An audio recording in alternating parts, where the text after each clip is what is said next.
Rampant criminal activity, sporadic attacks, a complex picture and a societal problem are the words used to describe the situation spreading through the KZN region, which has left 5 dead and more than 2,000 foreign nationals hopelessly displaced. With the recent xenophobic or Afrophobic violence, as some are calling it, the Voice of Africa team took to an investigative journey to find out the diverse perspectives within the issue. Ms. Refilwe Segokgo, a lecturer of law at the University of Botswana, gave her perspective on the legal implications of the spurs of violence on the immigrants. We are all equal under the law. In terms of the law applies to everybody. And what is happening is literally people taking the law into their own hands. The fact that you have told yourself that this person is an illegal immigrant, therefore I must take the law into my own hands, that's a criminal offense. And on top of that, it seems to me that these are not sudden outbursts. There seems to be a pattern of planning.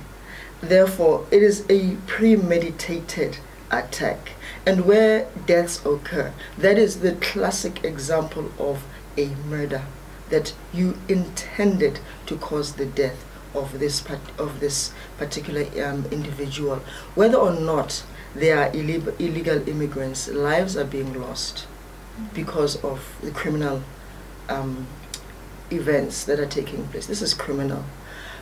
If it is an issue of the illegalness or illegal nature of their presence in South Africa, the immigration laws are there. There are sufficient laws to deal with whether their status in the country, whether in South Africa, whether they're there legally or not. It should not be that now individuals who do not have authority in law, they are neither immigration officers nor even civil servants of any particular department, are now taking it upon themselves without investigating the situation individually.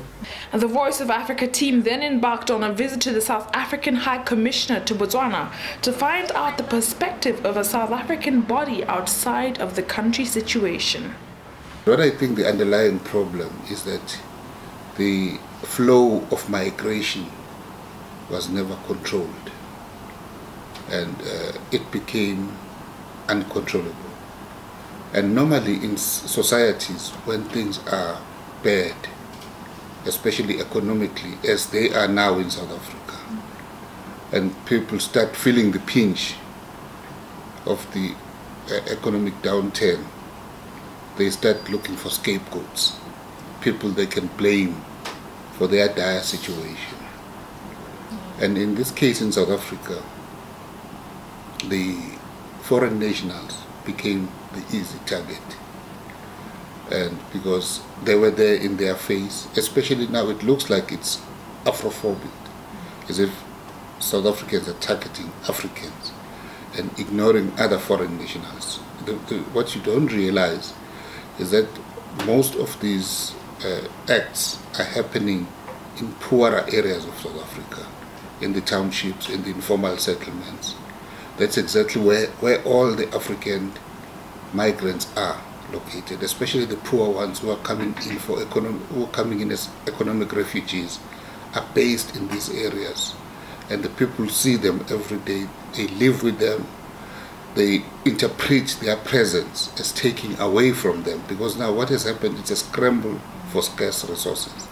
The little that the government is trying to do for the poor have to share with the migrants who are coming from other countries as well and are poor themselves.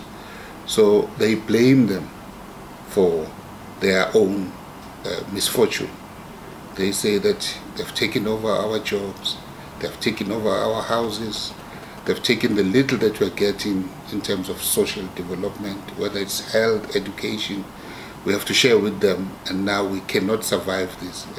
And that is the reason behind the attacks.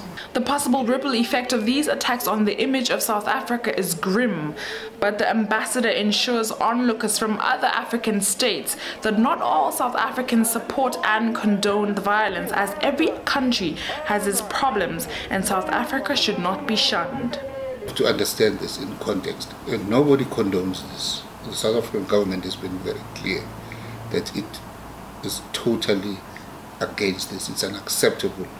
No peace-loving South Africa would ever condone this. And it's not all South Africans that are turning against people. If it was all South Africans, all the foreign nationals would be dead by now, or they would be out of the country. The bigger part of South Africans are totally against this.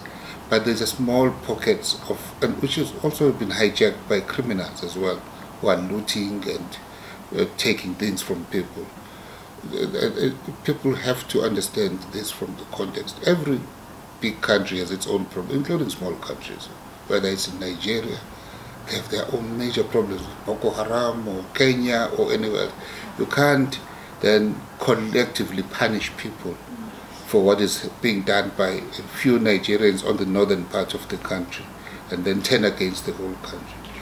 We can't stop people from taking revenge against South Africans. It would be unfortunate, but if they look at this in context, is that South Africans are standing up. Actually, if you saw in Durban yesterday afternoon, South Africans were about to fight each other.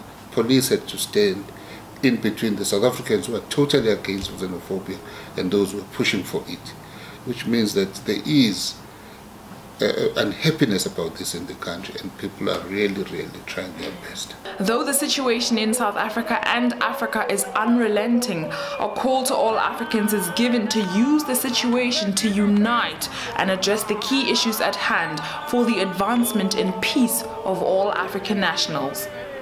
Let us come together and be one, because as Africans, we cannot fight against each other. We just have to stand together, address the issues in a diplomatic way, and come up with a resolution and say there is no point in killing each other, because tomorrow we'll wake up and say, oh, we've addressed the issues, but we have thousands of people who are dead that we cannot bring back to life. So let's save life, address the issues, talk about it, find the cause of the problem, address the current situation that's happening, and come up with a solution for it. Let's unite Africa. We are one. Let's not say I'm South African, you're Zimbabwean, or you're Congolese or what. We are one as Africa. So this is why we are saying Africa unite, Africa be one.